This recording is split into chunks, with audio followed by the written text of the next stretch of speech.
You will never know the complete picture of the souls. మీ ఆత్మ యొక్క పూర్తి ధ్యేయం, లక్ష్యం మీరు ఎప్పటికీ తెలుసుకోలేరు. మీరు పర్వతారోహణ చేస్తున్నట్లయితే మీ తర్వాతి అడుగును మాత్రమే మీరు చూడగలరు. శిఖరాగ్రం చేరిన తరువాత మాత్రమే మీరు కింద ఉన్న వాటిని చూడగలరు. And there is a beauty to it also. దానిలో ఒక అందం కూడా ఉంది. ఎప్పుడైతే అజ్ఞానపు పొరలు ఒక్కొక్కటి తొలగిపోతాయో అప్పుడు అజ్ఞానం వెనుక ఏముందో మనకు తెలుస్తుంది. అందువల్ల ఇది పర్వతం మీద మనం ఎంత వేగంగా నడుస్తున్నాం అనే దాని మీద ఆధారపడి ఒక నెమ్మదిగా జరిగే ప్రక్రియ. అందులోనూ అది శీతాకాలం అయి ఉండి వాతావరణం మంచుగా ఉన్నప్పుడు చుట్టూ ఉన్న పొగ మంచు వల్ల మీరు డ్రైవింగ్ చేస్తున్నా లేదా నడుస్తున్నా 5 అడుగుల దూరంలోనిది కూడా స్పష్టంగా చూడలేనప్పుడు ఈ ప్రయాణం మరింత నెమ్మదిస్తుంది. ఆధ్యాత్మిక ప్రయాణం కూడా అటువంటిదే. If I can see the ultimate from the very beginning stage, నా ప్రయాణ ప్రారంభంలోనే నేను ఆ భగవంతుని దర్శించగలిగినట్లయితే మనం అర్థం చేసుకోవడం కష్టమవుతుంది. బాబూజీ మహారాజ్ దీన్ని అవగాహన వైఫల్యం అని అనేవారు.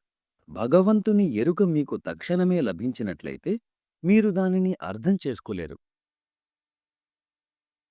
బాబూజీని అత్యున్నత లక్ష్యం ఏమిటి, మీరు నాకు భగవంతుని చూపగలరా, ఇటువంటి సరళమైన ప్రశ్నలు వేసేవారు. బాబూజీ కూడా దీనికి ఛలోక్తిగా సమాధానం చెప్పేవారు. ఒకవేళ నేను మీకు భగవంతుని చూపించినట్లయితే ఆయనే భగవంతుడు అని మీరు ఎలా తెలుసుకుంటారు అని. so the awareness of the ultimate అందువల్ల భగవంతుని ఎరుక మన ముందు ఉండదు. మనం ఆ భగవంతుని వైపు, ఆ స్థితుల వైపు కొద్ది కొద్దిగా పురోగమించినప్పుడే అది మనకు కలుగుతుంది. how our consciousness continuously keep refining based on that. మన చేతన ఎంత మేరకైతే శుద్ధమవుతుందో అంత మేరకు మన అవగాహన వృద్ధి చెందుతుంది. ఉదాహరణకి మీరు ఒక భవనం యొక్క గ్రౌండ్ ఫ్లోర్లో ఉంటే మీరు కొంచెమే చూడగలరు. మొదటి అంతస్తు పైనుండి మరికొంత చూడగలరు. అదే 12వ అంతస్తులో మరింత స్పష్టంగా చూడగలుగుతారు.